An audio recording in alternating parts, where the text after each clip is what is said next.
everyone and welcome to my channel Knowledge Fusion। Last video में आपने fourth string function के बारे में पढ़ा था, समझा था कि हम उसको जावा में कैसे इंप्लीमेंट कर सकते हैं।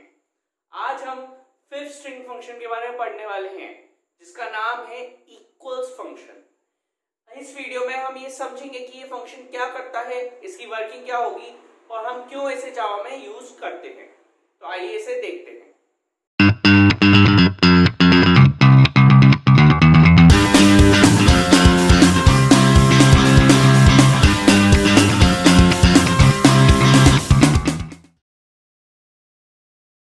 Equals fifth string function.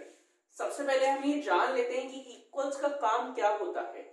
Equals क्या करता है, कोई भी दो चीजों को कंपेयर करके हमें ये बताता है कि वो दो वैल्यूज इक्वल हैं या नहीं है।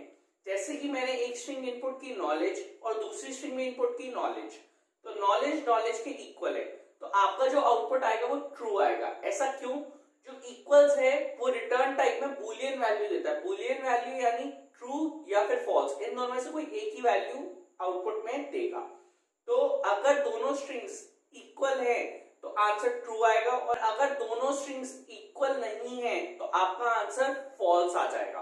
तो अब इसको समझते हैं। इसको समझाने के लिए मैंने ये शॉर्ट कोड लिखा है। सबसे पहले मैंने लिखा है क्लास को मैंने नाम दिया है इक्वल्स। ये नाम बिल्कुल आपके ऊपर डिपेंड करता है, आप इसे कुछ भी दे सकते हैं। उसके बाद मैंने लगा दिया कर्ली ब्रेस लगाने के बाद मैंने मेन फंक्शन लिखा है। मेन फंक्शन क्या करता है, आपको पूरे प्रोग्राम की प्रोसेसिंग में आपकी हेल्प करता है। उसके बाद मेन फंक्शन के अंदर मैंने लिखा है स्ट्रिंग S1 और स्ट्रिंग S2। S1 और S2 ये दो वैल्यूज कौन इनपुट करता है? यूजर इनपुट करता है। यानी ये दो वेरिएबल्स हैं जिनके अंदर यूजर दो वैल्यूज इनपुट कर सकता है। फिर हम उसकी हेल्प से इस फंक्शन की वर्किंग करेंगे। अब वो दो वैल्यूज क्या होंगी वो हमारी मेन बात है जानने की। तो वो दो वैल्यूज स्ट्रिंग वैल्यू होंगी, यानी कि S1 और S2 में आप सिर्फ स्ट्रिंग वैल्यू ही इनपुट कर सकते हैं। तो S1 और S2 में यूजर दो वैल्यूज इनपुट करेगा। उसके बाद मैंने लिया है बूलियन A। जो भी आंसर इसको सॉल्व करने के बाद आएगा, यानी जो आउटपुट स्क्रीन में ट्रू या फॉल्स आएगा वो कैसे आएगा, पहले हम उस आंसर को या उस आउटपुट को A में स्टोर कराएंगे। A एक वेरिएबल है जिसके अंदर वो आंसर आपका स्टोर हो जाएगा। मैंने A को बूलियन लिया है क्योंकि हमारा आंसर या तो ट्रू होगा या फॉल्स होगा, तो इसलिए मैंने A का जो डेटा टाइप है वो बूलियन लिया है। इसका मतलब A में सिर्फ ट्रू या फिर फॉल्स वैल्यू, यही दो वैल्यूज स्टोर हो सकती हैं। उसके बाद मैंने लिखा A is equals to S1 dot equals S2। ये इस फंक्शन का सिंटेक्स होता है।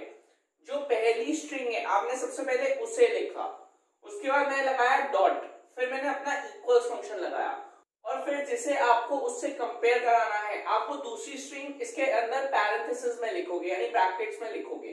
जैसे कि मुझे S1 और S2 कंपेयर करना था तो मैंने लिखा S1 डॉट इक्वल्स S2।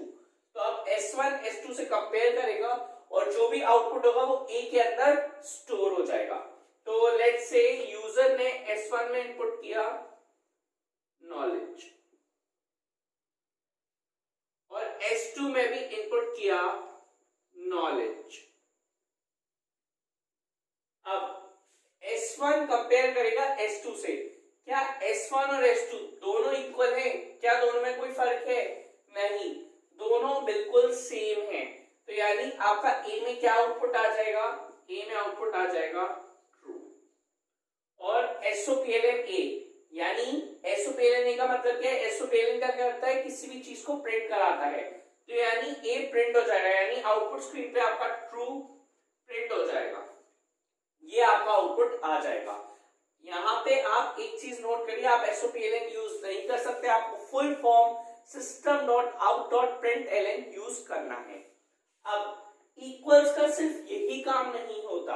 अभी मैंने आपको सिर्फ ये दो वैल्यूज कंपेयर करके दिखाई। अब मैं थोड़ा सा इस एग्जांपल को चेंज करता हूं। मान लीजिए यूजर ने ऊपर के की वैल्यू कैपिटल डाली है और नीचे के की वैल्यू स्मॉल डाली है।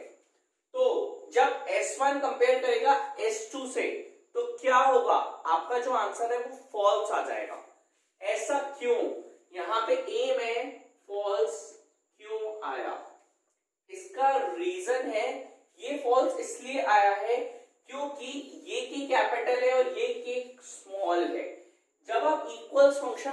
आते हो तो हमेशा केस का भी ध्यान रखा जाता है।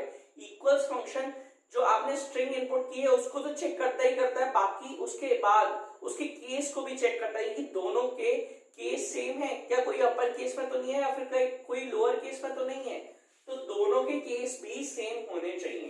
तो इसलिए इन दोनों में के का जो केस था, ऊपर वाले में अपर केस था, नीचे वाले में लोअर केस था, तो केस सेम ना होने की वजह से आपको आउटपुट फॉल्स दिया है, तो ऐसा आउटपुट स्क्रीन पे फॉल्स प्रिंट हो जाएगा। अब अगर मैं कह दूं कि S1 में यूजर ने इनपुट किया नॉलेज, मैं इसको रब कर देता हूं,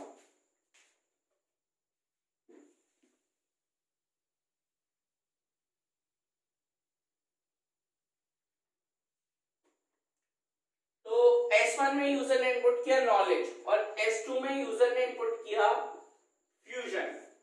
ठीक है, तो जब S1 और S2 कंपेयर होंगे तो नॉलेज को जब हम फ्यूजन के साथ कंपेयर करेंगे तो ये दोनों स्ट्रिंग्स आपस में इक्वल नहीं है, तो आपका A में क्या आउटपुट स्टोर हो जाएगा, फॉल्स आउटपुट स्टोर हो जाएगा और सिंपली ये चीज प्रिंट हो जाएगी, यानी आपके आउटपुट स्क्रीन पे आपको फॉल्स आउटपुट मिल जाएगा। ये पूरी वर्किंग होती है इक्वल्स फंक्शन की, तो इस वर्किंग को ध्यान से समझ लीजिएगा ताकि आपको ये फंक्शन ढंग से क्लियर हो जाए। तो ये फंक्शन मैंने भी आपको एक्सप्लेन कर दिया, आइए अब इसे प्रैक्टिकली देखते हैं। तो जैसा कि आप यहाँ देख सकते हैं, जो फंक्शन मैंने भी आपको एक्सप्लेन किया था उसका कोड मैंने यहाँ लिखा हुआ है। तो सबसे पहले हम इस कोड को कंपाइल करेंगे और चेक करेंगे कि ये कोड सही है या नहीं। तो सबसे पहले हमने इसको कंपाइल किया, तो कंपाइल करने के बाद देखिए क्या लिखा हुआ आ गया, class compile no syntax error. अब हम इसे क्लोज कर देंगे। क्लोज करने के बाद अब हम इसका ऑब्जेक्ट क्रिएट करेंगे। ये ऑब्जेक्ट हमने क्रिएट किया ताकि हम इस फंक्शन को, इस प्रोग्राम को कॉल करा सके। स्ट्रिंग S1 स्ट्रिंग S2, हमें दो स्ट्रिंग्स इनपुट करनी है। हमेशा याद रखिएगा कि स्ट्रिंग आपकी हमेशा डबल कोट्स में आएगी। ठीक है, तो अब स्ट्रिंग S1 और S2 दो स्ट्रिंग्स क्यों इनपुट करनी है, ताकि हम दोनों को कंपेयर करा सकें वो इक्वल हैं या नहीं है। तो सबसे पहले तो मैं ले लेता हूं नॉलेज और नेक्स्ट में ले लेता हूं फ्यूजन। तो जैसे कि हमें साफ साफ दिख रहा है कि ये दोनों स्ट्रिंग्स इक्वल नहीं है, तो अब देखते हैं क्या आउटपुट आता है। तो ये देखिए आउटपुट आ गया फॉल्स, तो यानी कि ये भी यही कह रहा है कि ये स्ट्रिंग्स इक्वल नहीं है। अब एक और एग्जांपल देखते हैं। इस बार मैंने ले लिया नॉलेज एंड नेक्स्ट स्ट्रिंग मैंने ले ली नॉलेज। ठीक है, देखिए नॉलेज और नॉलेज दोनों सेम थी, तो इस बार क्या आउटपुट आ गया, ट्रू आ गया। अब एक लास्ट एग्जांपल और देखते हैं जिसमें मैं केस के बारे में आपको थोड़ा सा बता दूंगा। ठीक है, तो अब हम ले लेते हैं knowledge and now the next string is, इस बार मैं नॉलेज में के भी स्मॉल लूंगा। ठीक है, तो दोनों में आपको डिफरेंस दिख रहा है, तो इसका आउटपुट चेक करते हैं। इसका आउटपुट आया फॉल्स। ऐसा क्यों हुआ, क्योंकि जो आपका के था उसका जो केस था, एक में अपर केस था एक में वो लोअर केस था, तो इक्वल्स जो फंक्शन है वो केस को भी ध्यान में रखता है कंपेयर करते टाइम। जब तक दोनों स्ट्रिंग्स का केस सेम नहीं होगा तो वो आउटपुट ट्रू नहीं देगा। तो इससे हमें क्लियर हो गया कि इक्वल्स फंक्शन की वर्किंग क्या होती है। आई होप आपको ये फंक्शन क्लियर हुआ होगा। अगर ये वीडियो पसंद आई हो तो इसको लाइक करें, शेयर करें और चैनल को सब्सक्राइब करना ना भूलें। और एक इंपॉर्टेंट बात, अगर आपको कोई भी कैसा भी डाउट है या फिर कोई भी क्वेरी है तो आप मुझे कांटेक्ट कर सकते हैं। मेरी मेल आईडी, मेरा कांटेक्ट नंबर और मेरी इंस्टाग्राम आईडी डिस्क्रिप्शन बॉक्स में अवेलेबल है। Have a good day.